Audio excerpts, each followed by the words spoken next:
મહાશિવરાત્રીનું સનાતની ધાર્મિક અર્થ, મહત્વ, આસ્થા શું છે તે શાસ્ત્રી પુનિત મહારાજે જણાવ્યું.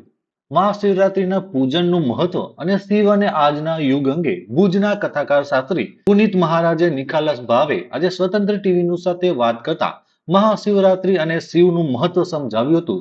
તો ચાલો જાણીએ મહાશિવરાત્રી પૂજન અને શિવ આરાધનાનું મહત્વ. સૌથી પહેલા તો ન્યૂઝના માધ્યમથી આપ સૌને હર હર મહાદેવ, જય શ્રી કૃષ્ણ. શિવરાત્રી ભગવાન શિવ પ્રગટ થાય નિરાકાર અને સાકાર રૂપે. શિવલિંગ છે એ નિરાકારનું સ્વરૂપ છે, પણ એ નિરાકારથી આપણે સાકાર બાજુ પહોંચવા માટેની જે ક્રિયા છે એને કર્મકાંડ વિધિ વિધાન કહેવાય. જેમ કે આપણે શિવજી ઉપર બિલીપત્ર ચડાવીએ, દૂધ ચડાવીએ, તો ઘણાના મનમાં પ્રશ્ન થાય કે દૂધ જ શું કામ ચડાવીએ છીએ, કેમ બીજું કોઈ લિક્વિડ નહીં, ખાલી દૂધ? શાસ્ત્ર એમ કહે છે કે દૂધ જેવી પવિત્ર વસ્તુ બીજી કોઈ નથી. આપણે બધું બનાવી શકીએ છીએ, પણ દૂધ બનાવી શકીએ છીએ, એમાંય ગાયનું દૂધ સૌથી શ્રેષ્ઠમાં શ્રેષ્ઠ. એટલે આ દિવસે યુવા પેઢીએ ખાસ શિવના મંદિરમાં ધોતી ધારણ કરી, ભસ્મ ધારણ કરી બેસી અને શિવજી ઉપર અભિષેક કરવો, ખાસ તો દૂધનો.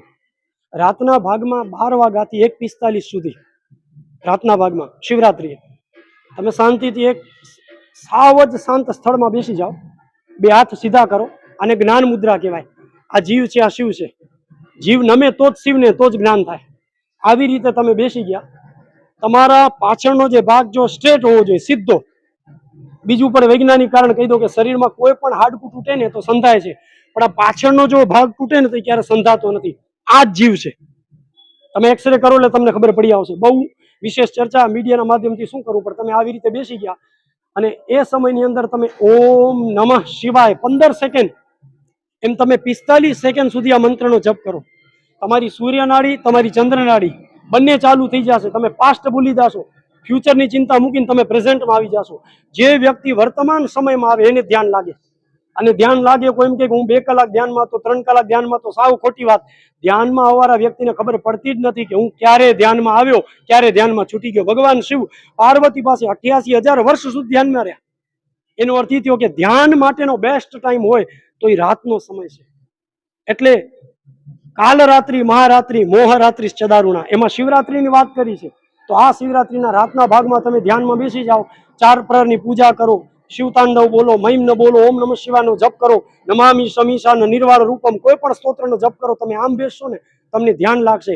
એ સમય એવી રાત્રિ છે કે સારા સારા જ્ઞાનીઓ, સારા સારા યોગીઓ પથારીમાં સૂઈ નથી શકતા. હું મીડિયાના માધ્યમથી તમને કહી દઉં, તમે જો શિવના ભક્ત છો, તમે આખા દિવસ ગમે તેટલું કામ કરો, પણ રાતના ભાગમાં 12:30 1 વાગ્યા પહેલા તમને નીંદર નહીં આવે. શું કામ?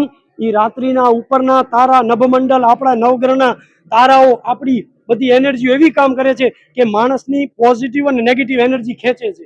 આપણી અંદર જેટલી નેગેટિવ એનર્જી છે બધી અહીંયાથી ખેંચાય છે. એટલે આ 10મો દ્વાર કીધો છે. એટલે શિવના માથા ઉપર આપણે પાણી ચડાવ્યું. લિંગ ઉપર પાણી ચડે ને, જળાધારી ક્યાં છે? માથા ઉપર છે.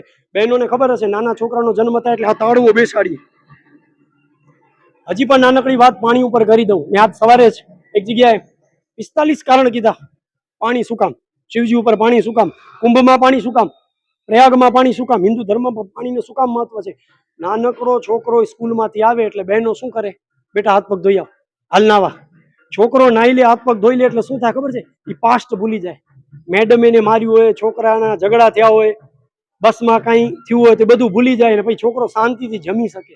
પાણીમાં એટલી તાકાત છે. તમે કોઈ પણ વ્યક્તિને શાંત કરવા માંગો એને તમે પગ દોડાવી દો એટલે એ શાંત થઈ જશે. એના માથામાં પાણી નાખી દો એટલે એ શાંત થઈ જશે. એમ શિવ ગળાની અંદર વિષ છે, એના માથા ઉપર પાણી પડે, એનો અર્થ એ થયો કે આપણે પણ બ્રહ્મરંધ્રની અંદર જો શાંતિ મેળવીએ ને તો આપણે પાણી સાથે જોડાવવું પડશે. સોમનાથનું મંદિર પાણીની બાજુમાં છે. તમે સારા સારા મંદિરો જો, દ્વારકાનું મંદિર પાણીની બાજુમાં છે. એનો અર્થ શું થયો? આપણી ખારી નદી ભુજની બાજુમાં, એ પાણીની બાજુમાં છે. એનો અર્થ એ થયો કે શિવ ભીનો દેવ છે, શિવ ભોળો દેવ છે અને શિવ ભગત છે. એટલે શિવની જે ભક્તિ કરે, આજના દિવસે શિવરાત્રિના સમયમાં રાતના ભાગમાં તમે આ પ્રયોગ કરજો અવશ્ય. 4 પ્રહરની પૂજા થાય તો બહુ સારું. કે જેવી રીતે આ મીડિયાના માધ્યમથી આપણે જોઈ શકીએ છીએ, આંખ બંધ કરીને ધ્યાન કરશું, આપણે આપણું આવનાર ભવિષ્ય પણ એ સમયમાં દેખાશે. એટલી તાકાત આ નવગ્રહના આભ મંડળમાં છે.